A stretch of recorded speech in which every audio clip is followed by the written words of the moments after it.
Oke. Ya, baik, awali ya. Sebelum memulai perkuliahan, kita berdoa dulu menurut agama dan kepercayaan masing-masing. Doa dipersilahkan.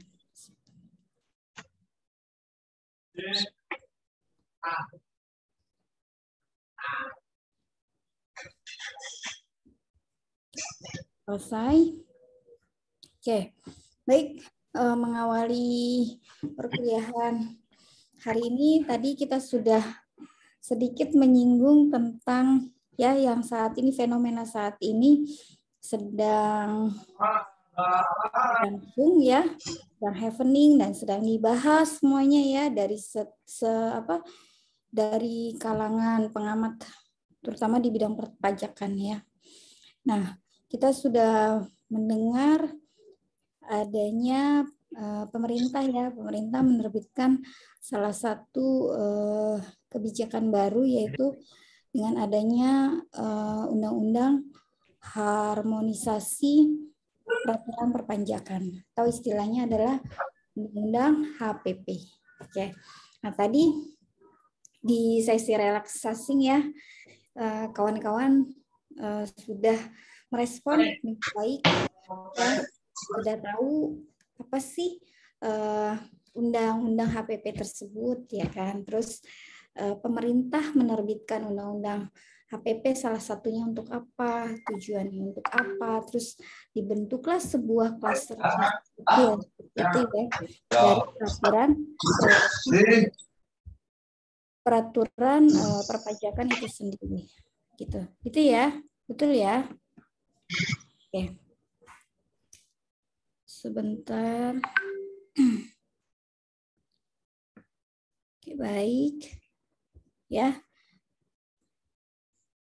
Mohon izin Ibu share screen ya. Nah, gimana? Sudah terlihat di layar kawan-kawan semua? Sudah, Bu. Oke, baik. Sudah, Bu. Oke, ya. Kita mengulas sedikit nih tentang undang-undang harmonisasi perpajakan. Ini Bu geser dulu deh biar ya. Nah, di dalam undang-undang harmonisasi perpajakan ini ya ada beberapa poin penting yang wajib ya kita ketahui. Oke, sebelum saya mengulas tentang ini lebih dalam ya, kita perhatikan dulu sebenarnya apa sih tujuan dari pemerintah ya menerbitkan undang-undang HPP ini gitu kan. Nah, mungkin yang tadi kawan-kawan sudah sampaikan bahwa fenomena saat ini ya sedang berlangsung ya kan. Undang-undang HPP ini merupakan sebuah instrumen ya yang sangat dibutuhkan sebagai bagian dari struktural ya di bidang perpajakan dalam rangka menciptakan cita-citanya Indonesia maju. Oke, nah itu salah satu landasannya. Nah, terus tujuannya apa gitu kan? Tujuannya apa nih? Goals-nya apa? Pemerintah menerbitkan undang-undang HPP ini. Salah satunya ya, sebenarnya bukan salah satu ya, itu ada 4 poin yang disampaikan secara langsung ya pada saat undang-undang tersebut diterbitkan, yaitu yang pertama adalah memperluas basis perpajakan. Oke. Nah, karena di Indonesia ini banyak potensi penerimaan perpajakan yang masih digali ya. Jadi ini tujuan utamanya, yaitu memperluas basis perpajakan. Nah, di dalam undang-undang HPP ini nanti ada pengenaan pajak karbon salah satunya. Gitu. Nah, terus kemudian adanya kenaikan tarif. Ya, adanya kenaikan tarif. Mulai apa nih kenaikan tarifnya? Mulai dari tarif PPH, pajak penghasilan ya. Terus ada kenaikan PPN ya. Dan kemudian juga nanti ada teks amnesti jilid kedua atau adanya pengungkapan sukarela. Oke, gitu ya. Nah, terus kemudian itu ya. Yang kedua adalah menciptakan keadilan, equality, ya sesuai bagaimana dengan asas-asas pemungutan pajak ya. Oke, adanya keadilan, menciptakan keadilan, kesetaraan dan kepastian hukum. Oke, betul ya, adil, merata, setara, setiap wajib pajak yang memiliki penghasilan, ya semakin besar penghasilan, semakin besar juga pajak yang dibayarkan atau sebaliknya. Gitu. Nah, kepastian hukum ya semuanya diatur berdasarkan undang-undang, betul kan? Jadi jelas kapan batas waktu pelaporan pajaknya, kapan batas waktu penyetoran pajaknya, terus undang-undang PPh diatur di dalam undang-undang, ya kan? Terus kemudian PPN juga diatur di dalam undang-undang, PBB, pajak daerah dan retribusi daerah, misalkan seperti itu ya. Itu semuanya diatur di dalam peraturan perundang-undangan perpajakan. Oke. Nah, yang berikutnya adalah penguatan administrasi perpajakan. Gitu. Kenapa kok bisa dikuatkan ya? Salah satunya tadi bahwa nanti KTP itu digabungkan menjadi NPWP gitu. Tapi di sini ada kriteria khusus ya, sesuai dengan syarat, pastinya sesuai dengan syarat yang berlaku. Ya. Nah, yang terakhir adalah meningkatkan kepatuhan pajak. Oke, kepatuhan pajak iya, dengan diterbitkannya undang-undang HPP ini nanti kan adanya peraturan baru, terus wajib pajak makin patuh, makin taat, makin respon apa yang ditetapkan, disahkan oleh pemerintah seperti itu. Ya. Oke. Nah, terus kemudian ya dibentuklah sebuah klaster-klaster undang-undang HPP ini. Ya, salah satunya adalah klaster ketentuan umum dan tata cara perpajakan atau KUP. Ya. Nah, terus kemudian ada lagi klasternya. Ya, ada klaster pajak penghasilan, klaster pajak pertambahan nilai, klaster PPS ya. Terus kemudian klaster pajak karbon serta klaster cukai. Ya. Nah, itulah hasil dari undang-undang HPP yang diterbitkan. Oke. Nah, dari penjabaran yang tadi saya sampaikan ya, artinya apa nih? Ada poin-poin yang wajib kita ketahui. Ya, terutama kawan-kawan nih, karena kawan-kawan kan prodinya adalah administrasi perpajakan. Jadi harus tahu kenapa nih alasannya. Terus apa yang diubah di dalam klaster-klaster tadi seperti itu. Nah, di sini disampaikan ya bahwa poin yang pertama adalah KTP ya atau NIK gabung menjadi NPWP. Nah, kan kalau NIK ini kan udah resmi nih, betul kan? Nomor induk kependudukan ya. Ini udah resmi. Pada saat kita baru lahir, terus dibuatlah akte kelahiran, secara otomatis NIK terbit. Ya, NIK itu resmi tuh, terbit. Ya. Nah, NIK ini kan berfungsi untuk sebagai identiti kita sebagai warga negara Indonesia gitu kan.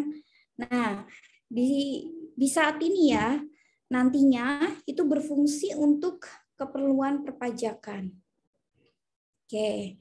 Nah, tapi artinya ya, bukan berarti masyarakat yang berusia 17 tahun sudah harus membayar pajak. Oke. Nah, ada kriteria wajib pajak tetap pada syarat yang berlaku. Maksudnya gimana Bu? Gitu kan. Artinya gini, nih kawan-kawan kan sudah punya KTP dong, betul kan?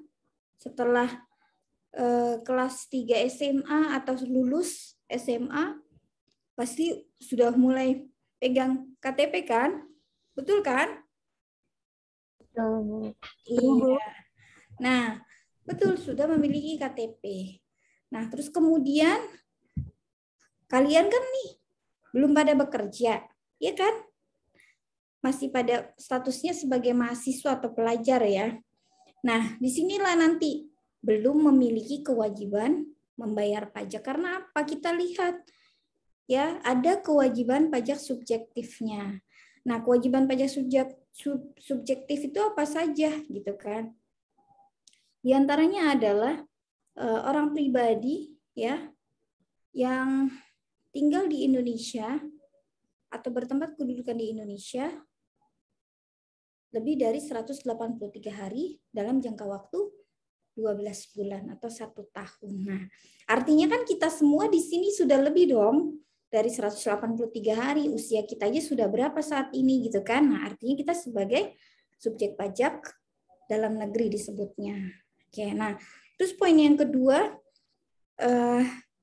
orang pribadi ya sudah memiliki penghasilan ya yang bersumber ya atau yang berasal dari pekerjaannya seperti itu ya. Nah, artinya kalau kawan-kawan di sini sudah usia 17 tahun terus kemudian kawan-kawan di sini sudah bekerja, sudah memiliki penghasilan, maka sudah memenuhi salah satu kriteria sebagai wajib pajak. Artinya sudah patut membayar pajak di setiap penghasilan yang didapatkan atau diterima. Nah, tapi kalau kawan-kawan di sini belum bekerja, kewajiban subjektifnya belum terpenuhi. Karena apa? Karena belum ada penghasilan yang diterima atau diperoleh. Oke, paham ya? Untuk poin 1 ini artinya begitu ya, kawan-kawan, ilustrasinya itu seperti itu. Oke, baik, saya lanjutkan nih. Poin yang kedua ya, itu ada tarif pajak penghasilan 35% bagi pendapatan di atas 5 miliar. Nah, tarif PPh sebesar 35% ini ya hanya untuk wajib pajak yang memiliki penghasilan lebih dari atau di atas 5 miliar ya per tahun pastinya. Oke. Paham ya? Nah, poin yang kedua, penghasilan kena pajak untuk lapisan pertama sebesar 5% diubah menjadi 60 juta per tahun. Nah, sebelumnya mungkin saya sudah pernah menyampaikan ke kawan-kawan semua. Jadi ada range-nya, memang ada lapisan lapisan kena pajaknya, lapisan pajaknya. Lapisan 1 itu 5% dari penghasilan 0, penghasilan kena pajak 0 sampai dengan 50 juta. Gitu kan? Nah, lapisan kedua 15% di atas 50 juta sampai dengan 250 juta. Lapisan yang ketiga 25% ya, itu di atas 250 juta sampai dengan 500 juta. Nah, dan yang terakhir 30% di atas 500 juta. Nah, ini berubah range-nya. Jadi 5% itu 0 ya, penghasilan kena pajak 0 sampai dengan ya 60 juta. Jadi berubah gitu. Ada perubahan di sini, perubahan lapisan ya. Nah, oke. Jadi untuk penghasilan tidak kena pajaknya atau PTKP-nya tidak ada perubahan. Artinya sama, wajib pajak sendiri ya, itu adalah 54 juta per tahun. Terus apabila wajib pajak menikah atau kawin ya, tambah 4.500.000 per tahun. Terus kemudian apabila wajib pajak memiliki tanggungan ya atau anak maksimal 3 tanggungannya, yaitu dikenakan satu tanggungan adalah 4.500.000. Kalau 3 tinggal dikalikan saja seperti itu. Ya. Oke. Nah, itu poin yang kedua yang perlu kita ketahui. Oke, baik, saya lanjutkan ya. Poin berikutnya adalah tarif PPh badan tetap 22%. Nah, memang pada saat pemerintah mengeluarkan sebuah kebijakan insentif PPh pada saat pandemi ya, COVID-19 ya, itu memang ada rumor bahwa nanti tarif PPh badan turun menjadi 20%. Nah, setelah dilakukan evaluasi ya, diskusi, berbagai macam pertimbangan lah, akhirnya pemerintah membatalkan, menurunkan tarif PPh badan ya, atau perusahaan dalam negeri dan bentuk usaha tetap ini menjadi 20%. Jadi batal. Pemerintah tetap pada keputusannya, yaitu ada di 22% tetap jadinya. Oke. Ya. Nah, yang berikutnya ya. Nah, ini karena Indonesia adalah masyarakatnya konsumtif, ya kan? Maka pemerintah menaikkan tarif pajak pertambahan nilai. Awalnya kan 10%, ya enggak? Ini menjadi 11%. Oke, nah nanti ini diberlakukan, tarif pajak pertambahan nilai ini diberlakukan ya, mulai 1 April 2022. Kurang lebih masih ada 6 bulanan lah. Ya, sekarang kan Oktober. Insya Allah nanti 1 April akan mulai naik menjadi 11%. Nah, terus kemudian nanti ya hampir 3 tahun ya berjalan. Insya Allah di tahun ya, atau tepatnya 1 Januari 2025 PPN nanti akan kembali dinaikkan tarifnya menjadi 12%. Jadi bertahap pada saat ini pemerintah menaikkan tarif dari PPN ini. Oke, artinya nanti pada saat kawan-kawan membeli barang ya kena pajak atau menerima jasa kena pajak ya, menggunakan jasa kena pajak, maka kawan-kawan dikenakan tarif ya, itu per 1 April 2022 itu menjadi 11%. Oke. Nah, saat ini masih 10% ya saat ini sampai nanti 31 Maret 2022.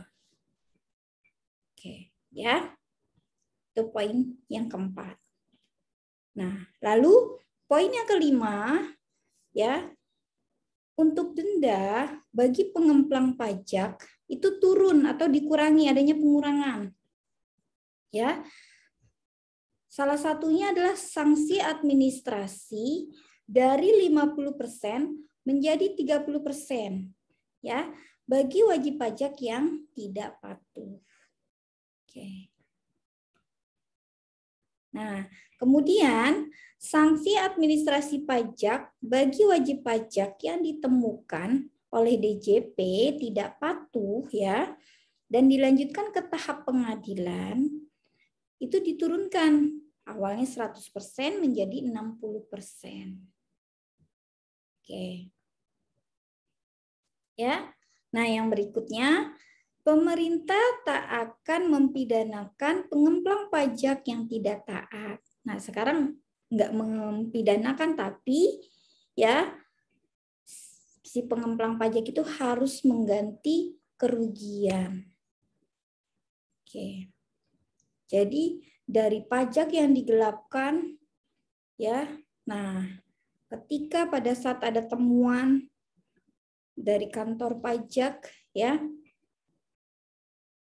terus kemudian sudah dipidanakan, sudah masuk ke pengadilan, harusnya dipidanakan, ini tidak ya, tapi dia harus menggantikan dengan kerugian seperti itu. Oke. Ya. Oke, baik. Nah, yang keenam adalah tax amnesty Amnesty Jilid 2. Nah, program ini ya disebut sebagai pengampunan pajak. Ya, nah nanti akan diberlakukan di tahun depan, yaitu tanggal 1 Januari 2022. Cuma nanti namanya beda. Adanya ya pengungkapan sukarela. Jadi bagi wajib pajak ya orang pribadi khususnya ya yang belum melaporkan kekayaannya di dalam SPT tahunan yang dilaporkan selama ini, silakan diungkapkan secara sukarela. Itu sampaikan dengan sejujurnya. Misalkan ada sebuah tanah atau properti lah ya yang belum dia laporkan di dalam SPT sebelumnya, tahun sebelumnya, nanti diungkapkan secara sukarela. Atau bisa juga wajib pajak ini memiliki sebuah reksadana, ya kan? Silakan diungkapkan secara sukarela. Gitu. Atau punya deposito, ya kan? Dalam jumlah yang fantastis, misalnya baru dilaporkan 500 juta, ternyata depositonya sudah 3 miliar, misalkan seperti itu. Silakan diungkapkan secara sukarela di dalam teks amnesti ini. Seperti itu. Jilid kedua nanti. Nah, itu salah satunya. Ya. Oke, yang berikutnya adanya pengenaan pajak karbon. Nah, isu pajak karbon ini sebenarnya udah lama, teman-teman. Kawan-kawan. Ini sebenarnya sudah lama, dulu sempat diimplementasikan di Indonesia. Tapi terutama kalangan ini ya, pengusaha ya menolak. Karena kalau misalkan pajak karbon diimplementasikan di Indonesia akan berdampak ke bisnis mereka. Gitu. Padahal ini merupakan sebuah potensi penerimaan pajak bagi Indonesia. Nah, akhirnya di tahun ini ya, tepatnya adalah kemarin 8 Oktober ya, secara tidak langsung sudah diterbitkan sebuah undang-undang HPP bahwa adanya penggunaan pajak karbon. Ya, jadi pemerintah tapi nanti mulai 2022 nih, tapi disondingnya saat ini. Mudah-mudahan nggak meleset lagi ya. Mudah-mudahan pemerintah komitmen ya dengan keputusan ini. Dengan poin pengenaan pajak karbon ini. Ya, artinya nanti pajak karbon itu akan dikenakan mulai tahun 2022 dengan penerapan awal ya, penerapan pertamanya itu mulai dari di sektor pembangkit listrik tenaga uap atau PLTU. Nah, kemarin pada saat awal COVID-19 ya masuk ke Indonesia, mewabah di Indonesia ya, kita tiba-tiba lockdown, betul ya. Terus kemudian adanya PSBB, terus kemudian sampai sekarang adanya PPKM ya, dari level 1 hingga level 4. Oke, kalau level 1 PPKM ini mungkin udah setelah kita masa lockdown PSBB kan era new normal ya kan. Nah, sebelum era new normal itu pada saat kita lockdown terus kemudian diterapkannya PSBB, itu udara yang ada di Indonesia ya atau di dunia lah, karena kan ini COVID bukan bukan beberapa negara tapi secara global ya, seperti itu udara kadar oksigennya tinggi. Jadi artinya apa? Polusi udaranya itu menurun drastis. Karena apa? Karena kan kita semua kegiatan dari rumah, betul kan? Bekerja dari rumah, belajar dari rumah, gitu kan?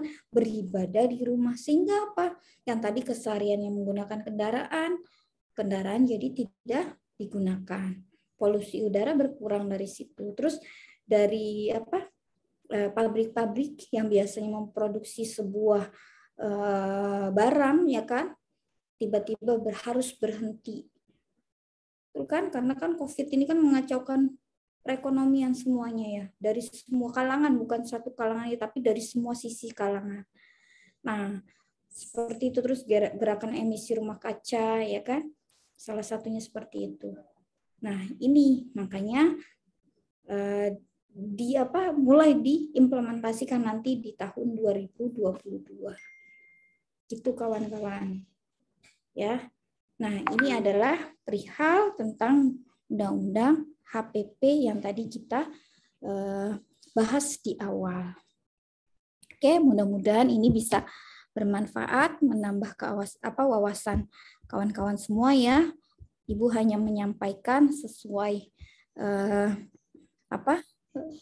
sesuai dengan informasi yang ada ya, yang saat ini sedang berlangsung ya. Maka